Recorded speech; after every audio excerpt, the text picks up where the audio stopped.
Wow, great crowd, great crowd. You all should give yourself a hand. Really.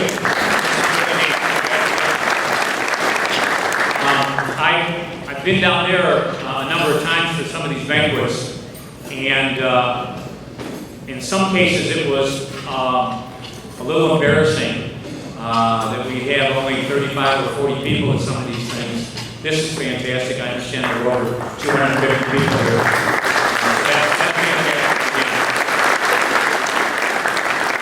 Corey, I'm not sure where you're at, but us sinners up here and out here, you guys have to listen to me twice tonight. So that's probably going to remove at least a few years of purgatory, right, most of your sufferings. I have the distinct honor of presenting Tom Suntrup. And first of all, I want to get this field thing out of the way. I spent a lot of time on that field myself. I remember Denny Seneca and I in the rain one time preparing that field for a football game. I coached down there a lot, I taught down there a lot, and actually I thought that if you're going to name it, maybe, you know, I was the guy. The letters, same amount of letters in Suntrup and Vitello, it's the same. That would have been really nice, but, you know, I get it. You know. More prominent individual has his name down there, Suntrup. His generosity, he made this happen. So I guess I was never really in the running. But this generosity didn't really start with Tom. It started well before Tom. And if I could, just a really quick story about Tom's dad, Bill. I had the pleasure of coaching Tom's brother, Barry, and also had him in class. And we were in the midst of our raffle. And I think at the time, we were raffling off a car. And Barry pointed out to me that we were only dollars away from being the leaders in the school. And I said, okay, but you know, there's nothing we can do. It's pretty much over. He said, can I call my dad? And I said, well, yeah, go ahead, but, you know, where's this taking us? He said, well, I think he can help us out. And, of course, with that, Barry calls his dad. At the time, his dad was down at Northgate Volkswagen, and we were kind of lenient as to where we would allow our students to go and not go, and I managed to sneak Barry out of the building, and Barry drove to Northgate and picked up a check from Bill and brought it back, and it vaulted us into the #1 spot. I believe it was for our home run. But that's kind of where it started. That's where the Suntrup story starts. Tom was an outstanding athlete here at the Smet. We've had some mighty fine athletes run around that field down there. And a number of them are in the building tonight, in this room. And I had the good fortune to be able to coach some of these guys. But there were none better than Tom Suntrup. When you think of the Chicago Bears, and I think about the Chicago Bears a lot, you think of Dick Butkus. Well, when you think of the Smet football, you think of Tom Suntrup. And Barry, you were pretty good too. His locker mate, yes he was, his locker mate was John Stewart.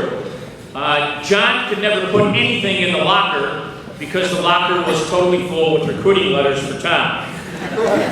Tom started out his career at Oklahoma, but an injury and the fact that he was a hell of a lot smarter than most of the people at Oklahoma brought him to Missouri.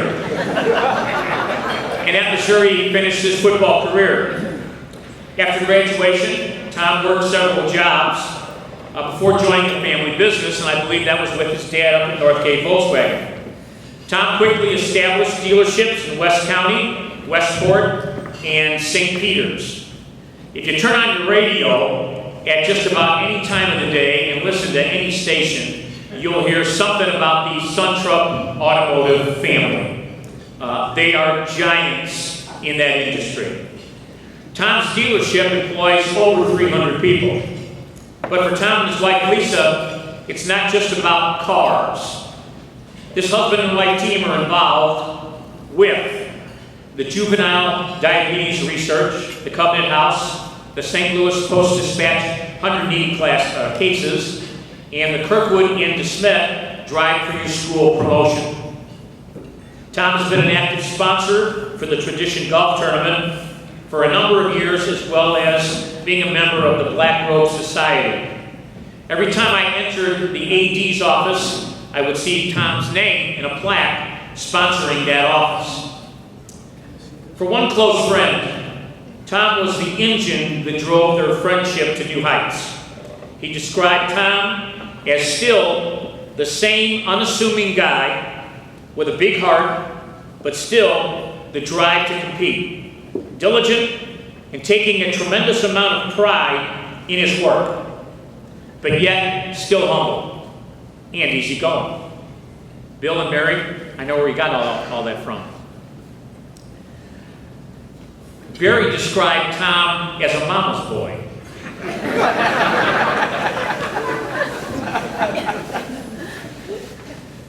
To finish, if you played football at DeSmet, all right, in Tom's era, you know about this. Tom wore this collar. Now, a brief story and then I'm out. We're playing CBC, and it's a tough game for us on a Saturday afternoon. I think it was my first year out of football.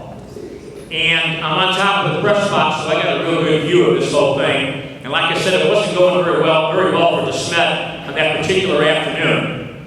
Well, I think it was Coach Suneka, who was the defensive coach at the time, and Coach Suneka obviously called some type of blitz.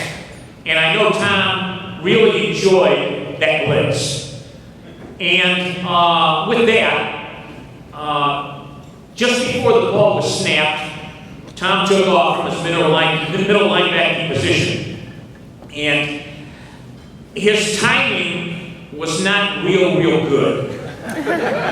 And Tom got to the line of scrimmage a few seconds before the ball was snapped. Well, Tom hit that center so hard, I think he knocked him back a good 10 or 12 yards.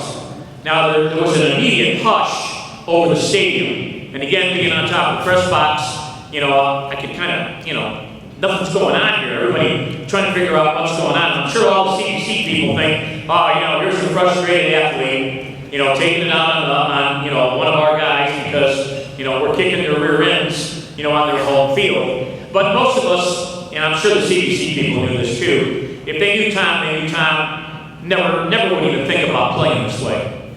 But again, there was a little talk in the stands about, it wasn't really too bad as a CBC guy that he just knocked on his ass. So really, it wasn't too bad at all. And the guy was not hurt. With that, I would like to introduce the newest Hall of Fame member, Mr. Tom Suntrup.